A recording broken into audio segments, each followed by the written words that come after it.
धूप से तपता हुआ रामपुर गांव। खेत सूखे पड़े हैं। आसमान में बादल तो है पर बरसते नहीं। गांव के एक कोने में एक बूढ़ा किसान हरिराम रहता था। उसकी उम्र लगभग 60 साल की थी। शरीर झुका हुआ, आंखों में उम्मीद और चेहरे पर थकान। हरिया के पास 2 बीघा जमीन थी और वही उसकी रोजी रोटी थी। उसके घर में उसकी पत्नी गायत्री और बेटा रतन था। लाफ्स, आज फिर कुछ अनाज नहीं पका। क्या पकाऊं गायत्री? खेत में पानी नहीं, बीज सूख गए हैं और ऊपर से कर्जदार हर रोज दरवाजे पर खड़ा हो जाता है। हरिराम ने पिछले साल फसल खराब होने पर पैसे उधार लिए थे। उसे उम्मीद थी कि अगली फसल में सब चुका देगा, लेकिन मौसम ने फिर धोखा दे दिया। एक दिन साहूकार गणपत दरवाजे पर आ धमका। हरिराम, अब बहुत दिन हो गए हैं, कब देगा मेरा पैसा? साहू जी, थोड़ा सब्र रखिए, फसल आ जाएगी तो सब चुका दूंगा। फसल? तेरे खेत में तो घास भी नहीं होगी, तू धोखा दे रहा है। हम झूठ नहीं बोलते साहू जी, भगवान गवाह है। बस थोड़ा वक्त दे दो। गणपत ने क्रोध में आकर धमकी दी। अगर 7 दिन में पैसे नहीं दिए तो तेरी जमीन नीलाम कर दूंगा। हरिराम की आंखों में आंसू भर आए। उसके सपने, उसका गर्व, सब उस छोटी सी जमीन से जुड़े थे। रतन, जो शहर में मजदूरी करता था, उसी दिन गांव लौटा। उसने घर की हालत देखी। बापू, ये साहूकार ऐसे ही तंग करेगा। चलो थाने चलते हैं। बेटा, कानून बड़े लोगों का होता है, गरीब की आवाज कौन सुनेगा? तो क्या हम ऐसे ही मर जाएं? नहीं बेटा, पर ईमान बेचना भी सही नहीं। जमीन हमारी पहचान है।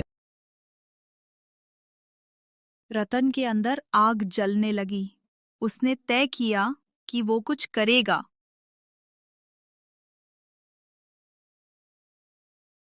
अगले दिन गांव में सरकारी अधिकारी आए। प्रधानमंत्री किसान योजना।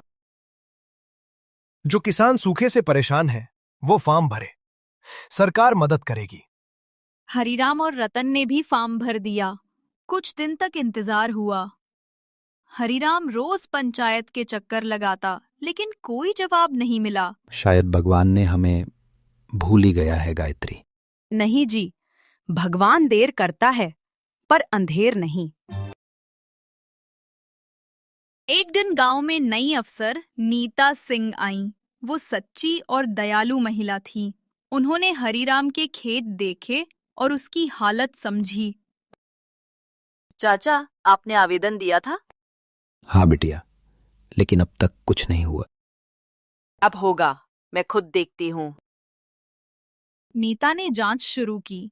पता चला कि गांव के प्रधान ने किसानों की सहायता राशि खुद के रिश्तेदारों के नाम कर दी थी। नीता ने पूरी रिपोर्ट तैयार की और भ्रष्ट प्रधान को रंगे हाथों पकड़वाया। और इधर हरिराम और बाकी गरीब किसानों को सरकारी मदद मिल गई। चाचा, अब आपके खाते में मदद राशि जाएगी। फसल के लिए बीज और खाद भी मिलेगा। बिटिया, भगवान ने आपको भेजा है।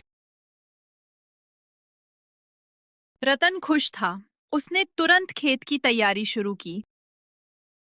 बरसात आई, मिट्टी महक उठी। हरिया ने अपने कांपते हाथों से बीज बोए। रतन ने सिंचाई के लिए पंप लगाया। गायत्री रोज खेत में खाना लेकर आती। अब की बार फसल खूब होगी जी। हाँ गायत्री, इस बार भगवान भी साथ है।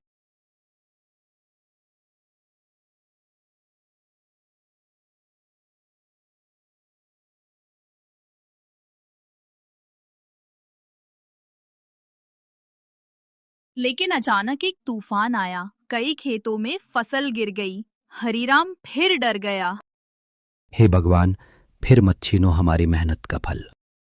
पर इस बार रतन पीछे नहीं हटा। बापू, इस बार हम हार नहीं मानेंगे। मैं शहर जाकर फिर से काम करूंगा और जो कमाऊंगा उसी से खेती फिर से करूंगा।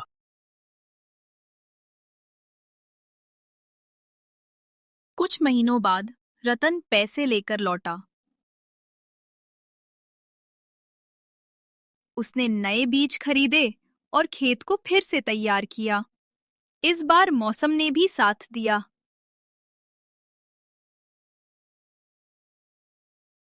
खेती हरी भरी हो उठी। गांव के लोग हरीराम की मेहनत देखकर प्रेरित हुए।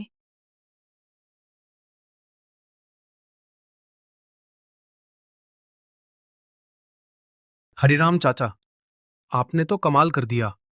आपकी फसल तो गांव में सबसे बढ़िया है। ईमान और मेहनत से बड़ी कोई ताकत नहीं होती।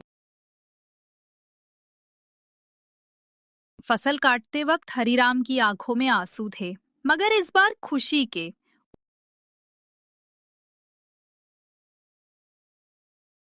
उसने साहूकार गणपत का कर्ज चुका दिया। लो गणपत, ये तुम्हारा सारा पैसा। अब मेरी जमीन सिर्फ मेरी है। माफ कर दो हरिराम, मैंने तुम्हें गलत समझा। अब समझ आया गणपत, किसान कभी गरीब नहीं होता, बस वक्त उससे आगे निकल जाता है।